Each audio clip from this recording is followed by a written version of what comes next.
আসসালামু আলাইকুম এভরিওয়ান, কি খবর সবার? আশা করি সবাই অনেক ভালো আছেন। আজকে আমি আপনাদের সাথে খুবই ইউনিক একটা রেসিপি শেয়ার করব, সেটা হচ্ছে হেলেঞ্চা শাক। বেসিক্যালি এই শাকটা শহরে খুবই কম পাওয়া যায় বা পাওয়া যায় না বললেই চলে, বাট গ্রামে এটা খুবই পপুলার।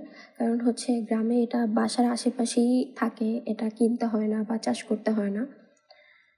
বাট এই শাকটা খুবই পুষ্টিকর এবং এবং অনেক বেশি মজার হয় রান্না করার পরে। সো চলুন আপনাদের সাথে রেসিপিটা শেয়ার করি।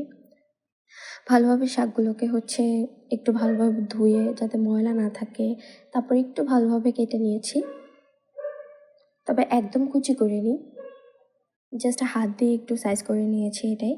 এবার আমরা একটা প্যানে শাকগুলোকে সিদ্ধ করার জন্য 1/2 লিটার পানি দিয়ে দিচ্ছি।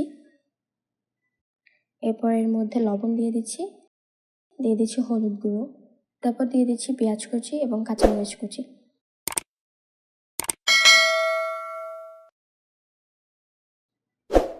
এরপর দিয়ে দিচ্ছি আমরা একটা আলু কিউব করে কেটে নিচ্ছি, সেটা দিয়ে দিচ্ছি। এরপর দিয়ে দিচ্ছি কাঁঠালের বিচি। কাঁঠালের বিচিগুলোকে একটু থেতলে নিয়েছিলাম, সো এগুলোকে ভালোভাবে থেতলে নিয়ে তারপর দিয়ে দিচ্ছি।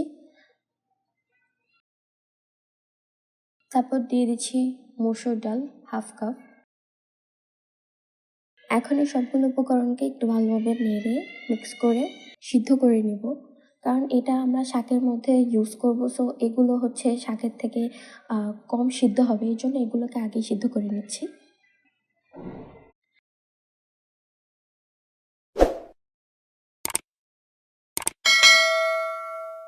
ঢাকনা তুলে আমরা 2-3 বার নেড়ে দিয়েছি। কিছুক্ষণ পরে দেখতে পাবো যে সবগুলো উপকরণ পানি শুকিয়ে এভাবে সিদ্ধ হয়ে এবং মাখো মাখো হয়ে গিয়েছে। দেন তখন আমরা এটাকে তুলে রাখবো। এরপরে আমরা অন্য একটা প্যানে সরিষার তেল দিয়ে দিচ্ছি, কারণ আমরা শাকটা সরিষার তেল দিয়েই করব। আর এই সবজিটা রান্নার জন্য বেসিক্যালি পেঁয়াজ আর কাঁচামরিচটা একটু বেশি দিতে হয়। সো আমরা এরপরে তেলের মধ্যে পেঁয়াজ কুচি, রসুন কুচি এবং কাঁচামরিচ কুচি দিয়ে দিচ্ছি।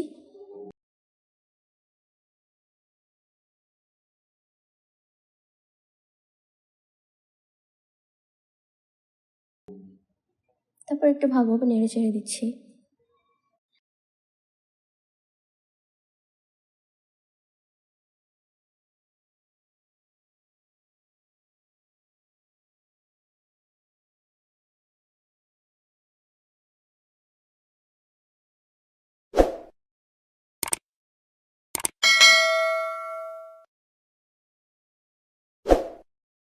যখন পেঁয়াজ, রসুন এবং কাঁচামরিচ কুচি একটু ভালোভাবে ভাজা হয়ে যাবে, দেন তখন আমরা এটার মধ্যে শাকগুলোকে দিয়ে দিচ্ছি।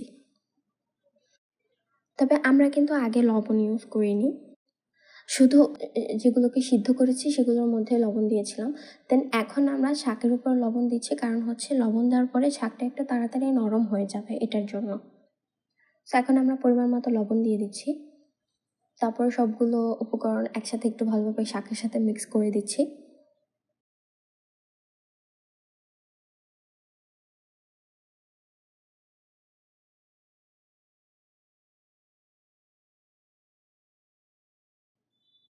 এরপর ঢেকে দিচ্ছি, কারণ এটা সিদ্ধ হবে ভালোভাবে। তবে বারবার ঢাকনা তুলে একটু নেড়ে দিচ্ছি, যাতে করে নিচে লেগে না যায়।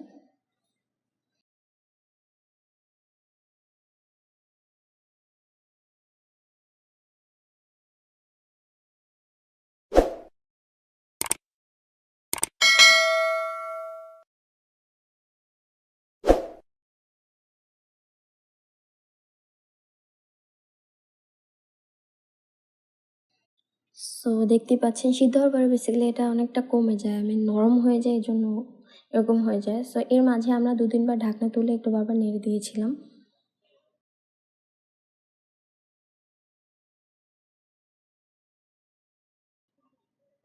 দেন এখন আমরা দিয়ে দিচ্ছি আগে থেকে সিদ্ধ করে রাখা আলু, ডাল এবং কাঁঠালের বিচি। এগুলোকে এখন শাকের সাথে অনেক ভালোভাবে মিক্স করে নিচ্ছি।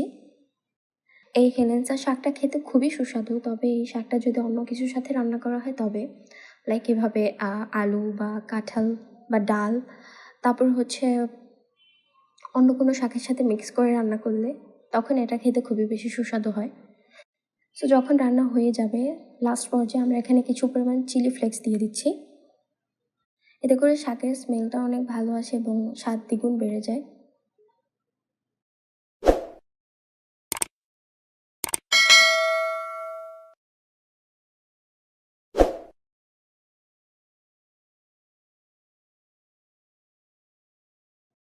সো এই তো শাক রান্না হয়ে গিয়েছে। এরপর আমরা এটাকে একটা বাটিতে তুলে নিচ্ছি।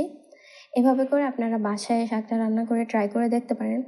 অবশ্যই অনেক বেশি মজার হবে এবং আমাদের কমেন্ট সেকশনে জানাবেন কেমন হয়েছে। সো নতুন নতুন রেসিপি পাওয়ার জন্য আমাদের সাথেই থাকুন এবং আমাদের চ্যানেলটা সাবস্ক্রাইব করে রাখুন। Thank you for watching. আল্লাহ হাফেজ।